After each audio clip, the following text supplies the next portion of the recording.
Take note ha, natutunaw po ito ng metal. Okay, so ito po yung plastifier. So, para po ma-control natin or mapatay natin yung fire, sa ngayon meron tayong mga tinatawag na portable fire extinguishers. Okay. So, when we are using portable fire extinguishers, dapat alam natin saan siya ilalagay. Saan ba siya tamang ilalagay? Yun nga yung placement. Diba? Madaling nakita. Diba? Siyempre, dapat sa lugar na mabilis kunin. Diba? Kaya nga si Maria, bumili na rin ng mga sabitan ng fire extinguisher. Okay. And, siyempre, yung gamit.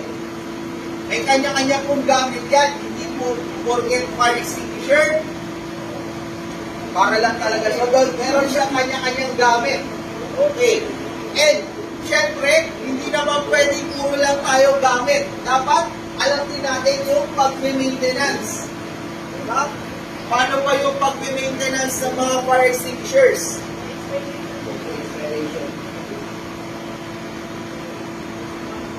Okay. Knowledge lang din po ha. Part ng pag-maintenance sa fire extinguisher, dapat itinatawag po ang kulay pulang fire extinguisher monthly. In a monthly basis.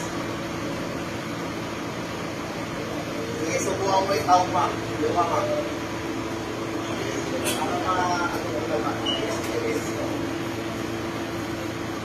May nararamdaman kang bumabagsak. Okay. Kasi po, ang laman ng kulay pulang fire extinguisher, yan po ay dry chemical. Okay, powder type po ito. So, habang tumatagal, na naka-upright position siya, tumitinig po yung laman yan. Bumababa po sa ilalim. So, kung hindi mo siya itinataob ng monthly, during the time na gagamitin mo siya, ang lalabas na lang dyan, pressure. Walang chemical. Kaya kailangan monthly, itinatawag po siya. Yan ay part ng maintenance ng fire extinguisher. And syempre, dapat chine-check nyo rin po yung, isa rin yun, seal. And chine-check nyo rin po yung gauge. Okay. Sa gauge, makikita nyo po, dalawa yan. Recharge and overcharge. So, dapat nandun siya sa kulay green. Tawag namin yan, dapat naka 12 o'clock. Okay? So, kapag ka-recharge, ibabalik po natin siya sa supplier. Ibig sabihin po, nabawasan po yung pressure. Okay? Nabawasan yung hangin na pwedeng tumulak dun sa chemical. Hindi po nabawasan yung chemical ha. Ang nabawasan lang po dito is yung pressure. So kapag overcharge, ibabalik din po natin yan. Bakit? Kasi may possibility po na ito ay sumabog. Then over po yung pressure. Okay.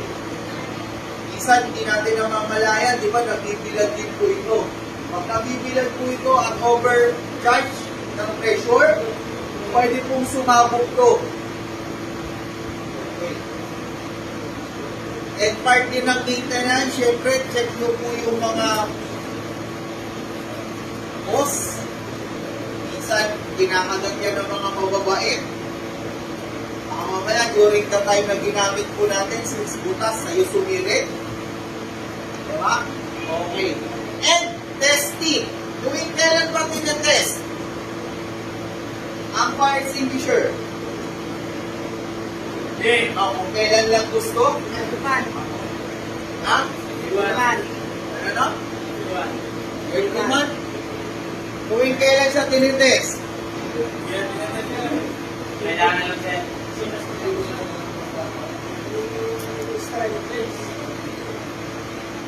Have you ever joined the fire drill? Hindi nyo ba nasusubukan na makipag-join sa fire drills? Diba, during fire drill, pinapadami itong fire extinguisher?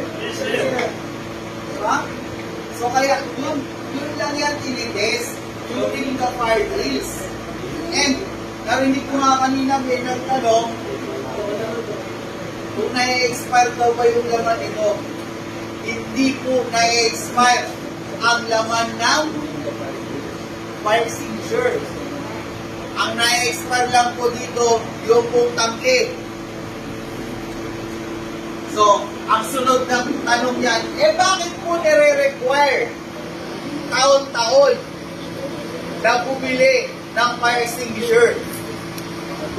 Ay, wag niyo po akong isumbong sa mga taga-BMP, ha?